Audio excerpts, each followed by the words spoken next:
Hi, and welcome to Heart and Health Wellness. I'm your host, Dr. Melissa Welch. I'm a licensed marriage and family therapist with a PhD in medical family therapy. And this is a show where you learn how to care for your mental, emotional, relational, and nervous system health in real life. Not in a perfect world, not with endless time or resources, but in the life you are actually living. This podcast is for people who want to feel better, show up more intentionally, and build resilience without burning themselves out. Whether you're navigating work stress, relationships, caregiving, motherhood, or just the weight of modern life. Here we look at wellness through a biopsychosocial spiritual lens, which means we talk about your body, your mind, your relationships, and your sense of meaning in a way that's practical, compassionate, and doable. My goal is to help you understand what's happening beneath the surface, build emotional capacity, and make small, sustainable shifts that actually support your well-being. I'm really glad you are here. Let's get into today's episode. Before we get into today's episode, I want to do a quick recap so we're all on the same page. Emotional regulation is your ability to notice what you are feeling and respond intentionally instead of reacting automatically. Capacity is how much stress, stimulation, and demand your nervous system can handle before tipping into overwhelm. In the last episode, we talked about why regulation feels so hard, not because you're doing something wrong, but because your system is overloaded. And so today I want to talk about the next logical question that I hear all the time, which is, okay, got it. So how do I actually build capacity? Not in theory, not in a perfect world, but in real life, how do we make this work? So when people hear the term, build capacity, they often think they need to do more or do something to make that happen, whether that's more routines, more practices, more daily habits, or more discipline. But capacity doesn't actually grow through pressure. It grows through having adequate support and adequate recovery time. So building capacity means you are helping your nervous system feel safer, steadier, and more resourced over time. And here's something important. You don't build capacity in the middle of a meltdown. You build it in the in-between moments, okay? When you're actually feeling okay, that's your opportunity. So it is built in small, repeated ways. And so this is where I want to normalize something. Big changes don't usually stick when your nervous system is already taxed, but small, repeated experiences of regulation do. And capacity grows when your body gets the message that you can handle this and you're supported. When your body thinks it can handle this experience, I am supported by people, processes, systems, mental strength, whatever. So we're not aiming for getting it exactly right here. We're just aiming for consistency. And even doing this for 30 seconds counts.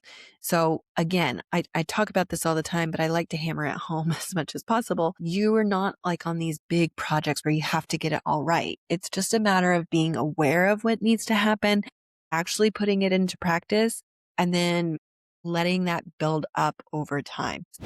I want to take a quick moment to share about a brand that I genuinely love. We are Ama. They're a women-owned company that creates the most meaningful, beautiful pieces for moms. I personally wear my cocoon all the time. It started as a breastfeeding cover, but now I use it as a shawl and scarf, especially when it's cooler outside. And my halo necklace is one of those pieces that I never take off.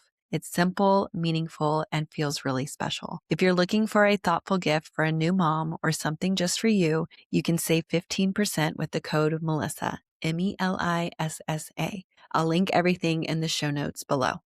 So let's talk about 3 categories of capacity building that actually work across seasons of life. The first is to reduce unnecessary input. So this doesn't mean eliminating stress. I wish it was possible to eliminate stress, but it is just not. That's not realistic. So it does mean that we notice where we're taking in more than we need to. So, for example, turning off non-essential notifications. I know one of the things that I've done is do like a daily, what is it called on my phone? Instead of giving a notification every opportunity the app wants to, it puts it all in like one morning and one evening summary. I think that's what it's called. And so yes, it's still a lot of notifications when they come through, but it's all coming through as one, here's your morning report or here's your evening report or whatever. And that helps me not have my phone buzzing constantly. Another example might be not listening to podcast or music for every spare second. And this is something that I'm really guilty about. If I am driving, I love to have a podcast playing or music playing in the background, but sometimes I tell myself, you know what? It is okay to just have some quiet right now. And just giving your brain moments of quiet can be really, really helpful. And that capacity grows when your system gets the breaks from the constant stimulation that is so common in our world today. Number 2 is to increase moments of recovery. And recovery doesn't have to be rest in the traditional sense of taking a nap or getting sleep. It can look like sitting in your car for a minute before going inside or stepping outside for fresh air. Another example might be taking 3 slow breaths between tasks or letting yourself pause without filling the space. So these moments tell your nervous system that it is allowed to rest. Number 3 is to create predictability. Predictability is calming for the nervous system. So this could be things like having a consistent morning rhythm or routine, a simple evening wind down routine, or having one anchor habit that you return to daily. Predictability doesn't mean rigid schedules. It just means that your body knows what to expect. Okay, real quick, let's talk about how capacity looks different in different seasons. This part is really important to understand because capacity is not fixed. It changes with sleep, stress, illness, hormones, grief, anniversary grief, workload, and life transitions.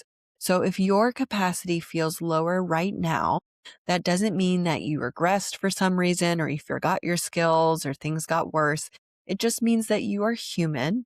And the goal is not to force yourself back into a previous version of yourself. The goal is to support the version that you are right now.